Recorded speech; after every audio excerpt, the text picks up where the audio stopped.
during my time in the Marine Corps, and I think all three of us were really around the same time, was the evolution of just body armor. I don't know about you, Matt, but do you remember the OTVs, the old interceptors? Money was like Man, wearing an money. armored garbage bag.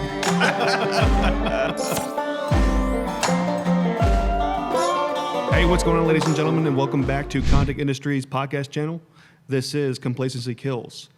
I'm back. I'm Matt Scott. I'm the National Sales Manager of Critical Infrastructure. We also have the privilege of having Mr. Chase Tobin. Please introduce yourself.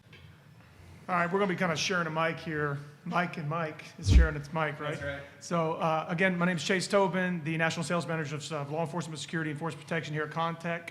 For those of you guys who missed the last episode, it's got their intro in there. We'll get to that later on.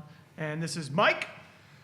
Hey, what's going on, guys? So Mike Witt, Kontek Industries. I'm our Director of Sales and Marketing. So we're bringing this together today for all of us. I kind of recruited these three Marines, or to include myself. We got three of us here that are in the Marine Corps. We have a few other veterans here, but the Marines are really the only ones that matter. So anyways, we're having a fun podcast today and just talking about some of our backgrounds in the military, kind of how we got here to the company and really what we did in the Marine Corps and how it applies to everything we do here every day. So anyways, I'm going to spit it back over to you, Matt, and we can kind of jump into this head first. Hey, no, more than fine. So as everyone knows, Kontek really specializes in security and defense mitigation as well as protective strategies and whatnot. But what we really come together with as being Marines is we have our experience as well as our skill set, and all together we have that designated team to supply you with everything. So I have had the privilege of serving everyone here for the better part of a decade in the Marine Corps, and I served in 2nd LAR 236 Battalion as well as some time as a combat instructor. And throughout my experience, which I thoroughly enjoyed, I've experienced more so fun, less than combat. But Chase, I got to make fun of stuff. So I got to address what you said earlier, Mike. You know the old joke about the Army, right? Well, You know what Army stands for? Ain't ready for the Marines yet. So those other guys, they can get a little chuckle out of that. That's the way I see it. So again, I'm Chase Tobin. By trade, I was an 0311. When I first enlisted, I was actually recruited as an 8152. That's FAST, Fleet Anti-Terrorism Security Team. I was in 1st FAST out of Norfolk. We covered down on all the consulates and embassies from Europe all the way down to the southern tip of Africa as a crisis response unit. Then ended up in 2-4 Fox Company, part of the boat company. We were actually part of the Maritime Raid Force for 3rd Recon Battalion on my last deployment. So been all over the world with that. And, we'll get into more specific experiences later. But that's my little background in the Marine Corps. All right, so to wrap up this round robin over here. So, I was in the Marine Corps. Actually went in as an 0311. And I still recall the day when we were out on the SAW qualifying range out there. And they came out and asked, who has a high ASVAB score? And asked for volunteers. weren't that guy. No, surprisingly I was. I did not raise my hand. But very early lesson learned in the military, which is never volunteer for anything.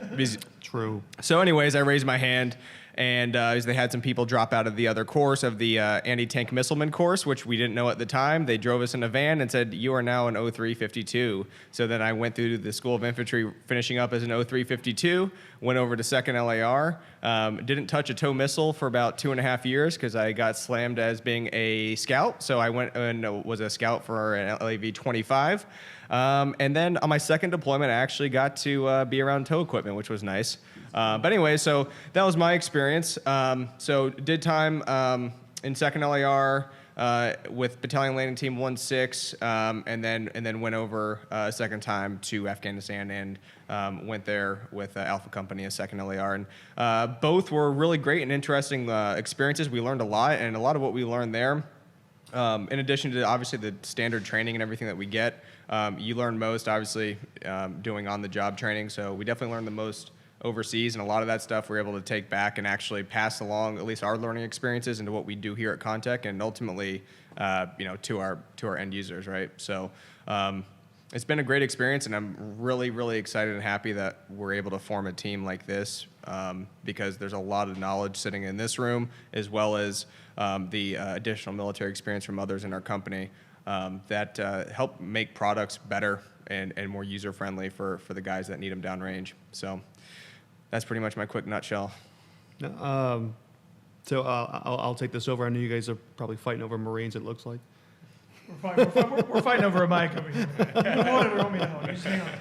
No, I think a big point that was brought up recently, and I think we need to discuss, especially with the current state of our nation, as well as everything, how it applies, but adapt and overcome is what we learned in the Marines. And I think, especially with Chase and Mike's experience, adapting and overcoming to any situation, VCPs, whether it be applying perimeter security, ballistics, blast, really assist with the skill set as well as the experience that these guys have to offer, and work with this team and just collaborating minds and just know all attitude really helps benefit this company tenfold.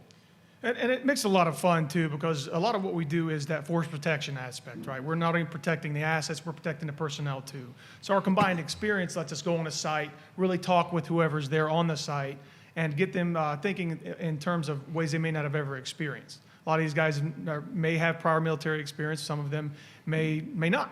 And especially in my realm, I'm in places, I might be talking to a city manager or a town hall or council member or something. They may not have a clue anything about tactics. Or if we talk to architects and they don't know anything about tactics, we have the opportunity to go in there and talk about that force protection aspect. You talk about a lot about physical security, the perimeter security. That's a direct translation of what we did on a VCP or an ECP in country. Right. Or in my case, in training. You guys did the fun stuff. I just got to go around to some cool I places. wouldn't say that. Come on now. No, but I think what it is that as of this time right now, no one really knows what's out there. Like, we didn't know what was, what we had the capability of using at that time. So, I mean, like you talk about HESCO barriers being enclosed with, I don't know, secondary shrapnel, rocks, right? Or we had, Mike, you brought it up before, ballistic blankets hanging over the LAVs when we could have had, enhanced armor. And kind of going on that front, man, is on the blast and ballistic side, like you said, we had a kind of a mixed bag. Sometimes we had really good tools, sometimes we had not so great tools. And so, like, one of the things that I always found interesting when coming over here to Kontek and seeing the kind of capabilities we have as a company is there's a lot of amazing engineered solutions that have awesome military application that just aren't adopted yet, right? So getting away from like when you're running static positions, getting away from the traditional, let's make the best of what we have and use, plywood and sandbags to make a defensive position. Whether you're at a firm base for an extended period of time, whether you're running an ECP or VCP, anything like that, there's actually engineered solutions that can provide rated, tested, and proven ballistic and blast protection. And I do think, in the grand scheme of things, it's hindsight's always 20/20. But when you look at scenarios where people were injured or killed, and if you would stop and think if there was a different tool in place there to help protect them,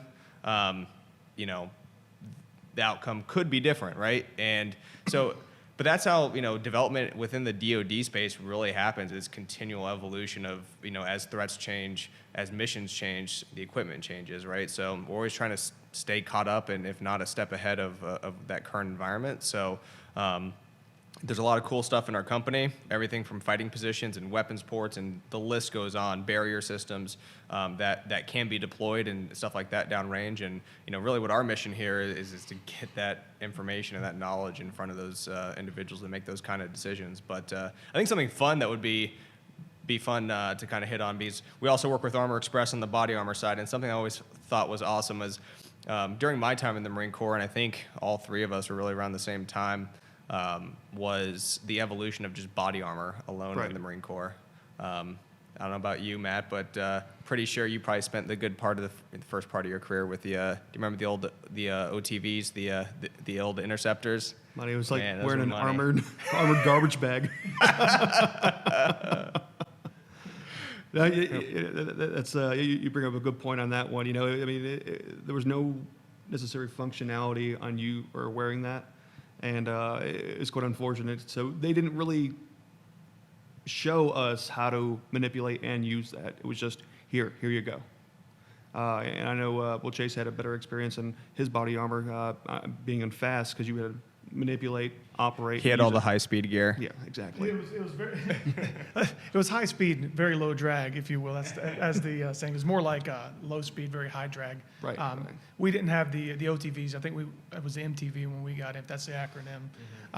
And Armor Express actually has a hand in making that. And that was a better platform, in my opinion, because it was less bulky. You could put the patrol belt on. Did you guys use patrol belts at all? No. Yeah. So No, we weren't that cool. So with the addition, adding a patrol belt, so you take some of that stuff off your shoulders. You can put some of it on your hips, some of the maybe like a speed reload pouch or your IFAC. I always kept it on my plate carrier, obviously. But some of your auxiliary stuff you could put on your hips, and it just helped distribute the load a lot better. And again, that's just the evolution of it. Now they're coming out with stuff that's even lighter. And obviously they give it to the Army and then we get the hand-me-downs from it. But they're testing out a lot more lighter armor systems because they know that those guys on the front line, when they go into an operational setting, ounces equal pounds, pounds equal pain. So the more weight you've got on your body, the more fatigue is going to set in. The more you're just going to be just miserable. I mean, it stinks anyways. But you got to. The more you can mitigate that, the better off you're going to be overall. And that's no joke. We do get Army hand-me-downs. Buddy, you're in the Marines. You were born fatigued. But yeah, I mean, what's also interesting is we talk about the evolution. And right now we're speaking specifically about body armor, but it's funny because you see this evolution. And I think a good way to paint it is like when I went in 06. The standard issue was the OTV interceptor vest. Only the front had MOLLE. It was slick on the back. There was no MOLLE attachments or anything on the back plate. And so you look at that, and you saw this evolution, and then you started seeing OTVs that had full MOLLE capability. Then we went to the MTV that was an overhead type of setup that actually had the cummerbund and the side sappies and all that stuff, which gave you a lot more capability, but were bit bulkier than the OTV, but had a lot more functionality and offered a lot more protection as well. But within that short time frame, I went from the slick OTV, and come mid-2008, we had already gone through the MTV, and then we're on to plate carriers in country, which was like a world of difference because exactly that, the weight, right? So the massive weight reduction going from an MTV with soft and hard armor just to a plate carrier, just hard armor, so it maintains that functionality and really, protected against the main threat, which is in country at the time, was a lot of it was small arms, medium arms, and shrapnel related stuff from rockets and mortars. We actually didn't have a whole lot of IEDs until later on in the deployment, which the MTV is a bit more applicable for with all the additional soft armor built in. But the point being is you see this massive evolution on personal kit, but we don't see a massive evolution in which I think, again, it's kind of the mission we're trying to push here is you don't see a massive evolution in force protection equipment or setups. It's kind of, you can look at a picture of an ECP and, in the mid 80s and look at one now and they look almost identical in terms of equipment and setup. You still have a 240 Gulf sitting there. You have some sandbags. You might have a sign in Arabic and maybe some C-wire, right? And there's a lot better ways to do that. And so I guess what's important to me is seeing that evolution and on the security side. No, I completely agree. I mean, the evolution is great, and a lot of people are still under the idea of, if it's not broken, don't fix it. However, there is better end results on the evolution of the product that you were just discussing. And a lot of people just don't necessarily see it just yet, but, of course, it's our job to show them. Well, that's the beauty of working for a company like this is we take our experiences. We can armchair quarterback stuff all day long, but this is a chance for us to actually make a difference when we get into the DoD spaces. As Marines, you're the tip of the spear. You're the first one in to a conflict. You set up that initial foothold, and it might be a sandbag bunker with that 240 Gulf and the plywood over top for overhead protection, and that's your initial sphere of influence. As you sit there, you're constantly trying to improve your position because you may be sitting there for a while, depending on where you're at. Even if you're in a defense and sitting in a fighting hold or what have you. But to your point earlier, Mike, What if the next force that came in to relieve you, or if you had it on hand, or if you had the Army comes in or whoever to relieve those Marines or whoever's there, they brought in like a flat pack system, like you said, some of our gun port technology. What if you could put that in place of the sandbag? You could surround it with the sandbag, but now you've got a gun port that's got full ballistic protection, and all you can do is set it in and build around it, and boom, now you've got a stable shooting platform. You've got nobody's gonna kill you behind the thing, and you can still engage the enemy, no problems. This is the kind of stuff we can present in front of these decision makers and say, hey, what do you think about this? Does that make sense? All you can do is roll it into the position, drop it in, and boom, you've got a more effective ECP, or even like something pop-up for overhead protection. There's a lot of things we can bring to the table, and that's again why we try to have these conversations with the decision makers, right? I think that's an awesome point. Like both of our experience dealing with LER, you have your vehicles, and especially with the mortar variant, that you would have pop up, and you're basically exposed. Now, if you have the capability of integrating, the GP3 and or a GP2 within the confines of your LEV or vehicle, I mean, you can be well protected while going ahead and shooting out. Yeah, no, exactly. There's kind of endless applications, and so we're just trying to get that conversation started. And I think a good story that I think about sometimes when we talk about what we do here. I don't know if you guys remember Marine Corps Ball. It would have been 2000, I believe 2009, 2009, possibly 2008 Marine Corps Ball. But President Obama did a speech for the Marine Corps Ball, giving the Navy Cross to, if you guys remember his name, Corporal Jonathan Yale. So I actually went to boot camp with him, and through SOI, he went to 1-8, I believe.